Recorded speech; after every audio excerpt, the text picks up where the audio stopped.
So there are two ways to insert and remove leg segments into the mechanical foot design.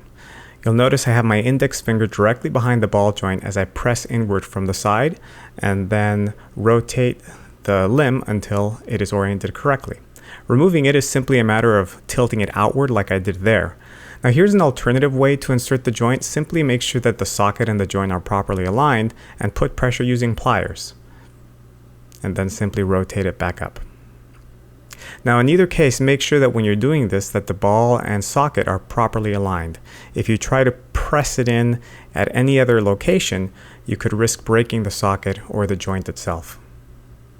Now if you want to swap it in with the existing tibias that are there and the realistic feet, simply unscrew the lower nut until you remove both limbs and then swap in the appropriate left and right alternative leg design.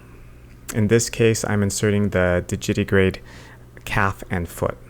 If you're having trouble getting these knee pieces to cooperate, if they're getting loose on you prematurely, make sure you watch the tightening joints tutorial video because there are some things you want to take into consideration when working with that nut and screw to make sure that it's tightening correctly.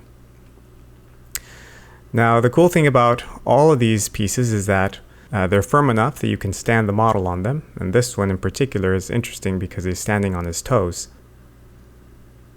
It does take a little bit of patience. You want to make sure that it's in balance, that both feet are creating nice even contact with the ground. And I usually work my way up from the bottom, make sure the feet are resting correctly, and then make sure that the rest of the armature is in balance as well.